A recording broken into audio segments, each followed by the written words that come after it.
Well, travel and tourism in South Africa contributed around 425.5 billion rand to the economy in 2018, representing 8.6% of the GDP. To discuss this further, we're now joined by Sonwabile Henama, tourism lecturer from the Tshwane University of Technology. A very good afternoon to you, Mr. Henama, and thank you as always for joining us here on SABC News. Always a pleasure. You would have seen that some of the restaurateurs today were in fact picketing outside their restaurants. What is your sense of that? Do you feel that they indeed are justified in their cries about the fact that they deserve to be operating normally as per usual as we are in the midst of this pandemic? What are your thoughts just around that picket as we just spoke about it, and in relation to, of course, travel and tourism, where your expertise is? I am in full support of the restaurateurs because what they are raising is that the lockdown regulations, which don't allow sit-down sales of alcohol, and number two, the curfew that was imposed, those have had unintended consequences on the second biggest contributor of GDP and the second biggest employer after mining, and that is the tourism industry. So government took a decision without possibly considering these unintended consequences. So I think this is basically a reflection of the year 2015 when those unintended consequences of the visa regulations were implemented. But I'm very happy that the tourism industry took a very peaceful march and protest to indicate that they do matter. You know, the fact of the matter is that even if the restaurants do reopen, it's not as if they can be full to capacity as was the case before. And I wonder if restaurateurs might perhaps be looking at the fact that they might then be operating at a loss, because you will have, all the staff there at the same time. You have very few people sort of trickling in, because some people are still deciding to continue having strict measures for themselves with their families, where they're continuing to put themselves on a level 5 lockdown, if we can put it that way. So I wonder, is there not that thought process too about the fact that, look, we may open, government may say, look, we can continue as we were, but the fact that some South Africans might just actually not be going to restaurants at fear of the pandemic? There's a high possibility that there might be a market that doesn't want to go to restaurants because they still fear. But I believe the new normal today is where now a person for a sit-down restaurant will have to make a pre-booking. But I believe people, obviously, being stuck in their houses also need time out. And I believe the restaurants, entertainment industry, and even attractions can provide a good platform for people to go and enjoy themselves and still observe what the World Health Organization said on social distancing. And I believe cleanliness and ensuring that you clean surfaces has always been part and parcel of the entire tourism value chain. So I think we are actually better placed than most other industries, because ensuring safety and security and cleanliness, those are part of our custom on a day-to-day basis.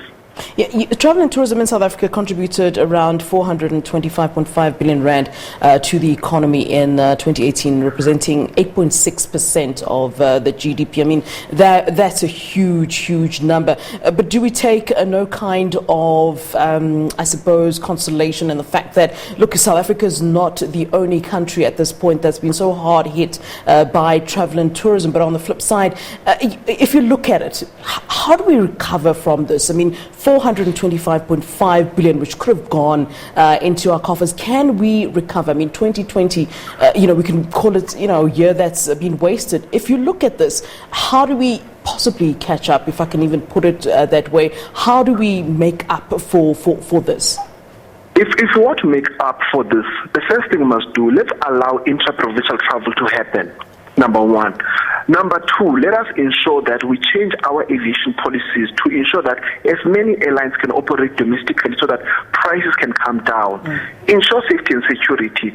But I think the most important one, we need a government that provides policy certainty for the business sector, because the cries of the tourism industries are because the government makes regulations based on the Disaster Management Act without giving certainty for the tourism industry, and that unfortunately impacts on the entire value chain. I mean, imagine the small town where there are 3 or 4 guest houses where you can go have food there. All of that is destroyed. There are businesses that will never recover from this. So if government continues with the alcohol ban, unfortunately, the tourism industry will be hardest hit. And speaking of, Mr. Henama, some sectors of the travel and tourism industry may start to recover or may recover faster than others as the easing of restrictions go on. Which sectors do you think those can be, the ones that can, in fact, recover quickly? I mean, you're talking about the ones that perhaps will not, in fact, be able to recover from all of this. But if you perhaps looking at the positives, which sort of sectors would be able to kind of pick up quickly, should, of course, aviation. Those... Aviation will be number 1. Yeah. Number 2, I believe adventure tourism, where people go for hikes, bicycle rides, all these major attractions that include physical activity. I believe those are better placed to recover much more faster than any other sector. But the most important thing, let's ensure certainty for the tourism industry.